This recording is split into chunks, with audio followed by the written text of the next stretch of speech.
দলটিকে যদি স্বাভাবিকভাবে মরতে দিতেন তাহলে কিন্তু মানুষ ফিরেও তাকাতো না, কিন্তু দলটিকে আপনি নানানভাবে কর্নার করার মধ্যে দিয়ে আপনি কিন্তু দলটিকে আরো শক্তিশালী করছেন। গত 15 বছর আওয়ামী লীগের জন্মের পরে এত শক্তিশালী অবস্থা আওয়ামী লীগের কখনো ছিল না। গত 15 বছর আওয়ামী লীগ ক্রমাগত ইলেকশন ম্যানুফ্যাকচার করার মাধ্যমে ক্ষমতায় থাকতে থাকতে তারা সেই শক্তিটা অর্জন করেছে। পুলিশ প্রশাসন বিচার বিভাগ সবকিছু তাদের করায়ত্তে ছিল।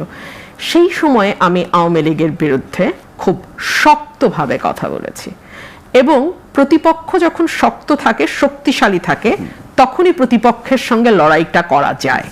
আমি ওই যোদ্ধা নই যে প্রতিপক্ষের হাত থেকে যখন তলোয়ার পড়ে যায় তখন আমি আমার তলোয়ারটা দিয়ে প্রতিপক্ষকে আঘাত করি। আজকে আপনার অনুষ্ঠানের মাধ্যমে আমি খুব স্পষ্ট করলাম। অনেকেই প্রশ্ন করেন যে আপনি তো সবচেয়ে শক্তিশালী ভয়েসটা ছিলেন আওয়ামী লীগের সময়, এখন আপনার কথা অতটা আওয়ামী বিরোধী মনে হয় না কেন? তার এক নম্বর কারণ হচ্ছে আমার প্রতিপক্ষ আসলেই ডুবে গেছে।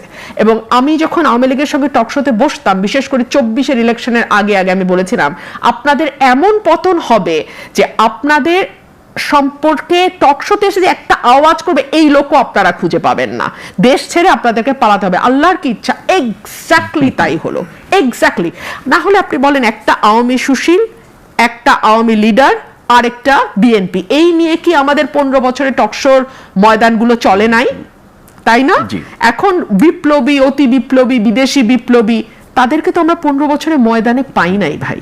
হ্যাঁ, সো আমার প্রতিপক্ষের হাতে যখন আর কোনো অস্ত্রই নাই তখন তার পেছন দিয়ে ছুরি মারা, আমার ছুরি আমার তলোয়ার ইচ্ছা মতো ব্যবহার করা, এটা সবচেয়ে বড় কাপুরুষের লক্ষণ। ইশাকা মানসিংহের সেই যুদ্ধের মতো। অ্যাবসলিউটলি, এটা সবচেয়ে বড়। এবং আমি সেই কাপুরুষ পরিবার থেকে আসি নাই, আমার রক্ত সেই কাপুরুষতাকে সমর্থন করে না। সো যেটা ন্যায্য, যেটা ন্যায়সঙ্গত, আমি সেটাই বলবো। এটা কার পক্ষে গেল কার বিপক্ষে গেল আমার কিচ্ছু যায় আসে না। এখন দেখুন আওয়ামী লীগের যেই নিষেধাজ্ঞাটা, হ্যাঁ, এবং আওয়ামী লীগের বক্তব্য প্রচার করলে তার ব্যাপারে শাস্তি দেয়া হবে, ফেসবুকে আওয়ামী লীগের পক্ষে কথা বললে তার ব্যাপারে ব্যবস্থা নেওয়া হবে, ফেসবুকে আওয়ামী লীগের কোনো ভিডিও দিলে তার ব্যাপারে ব্যবস্থা নেওয়া হবে।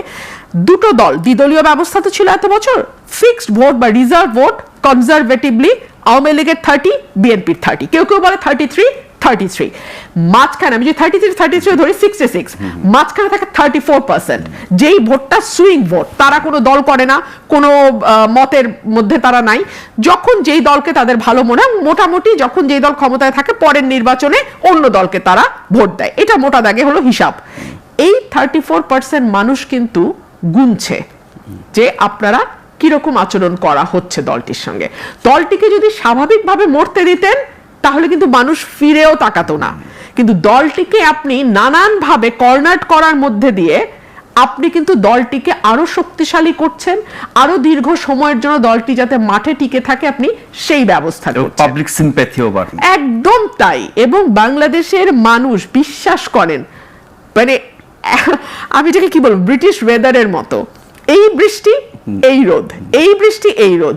সো এখনই তারা হয়তো আওয়ামী লীগকে একেবারে ধুয়ে মুছে, যেই মুহূর্তে আওয়ামী লীগ পড়ে গেল সেই মুহূর্ত থেকে দেখবেন একটু একটু একটু একটু করে মানুষের সিম্প্যাথি সেই দিকে যাওয়া শুরু করবে। বেশি পিটালে মানুষ তখন চোরের পক্ষে।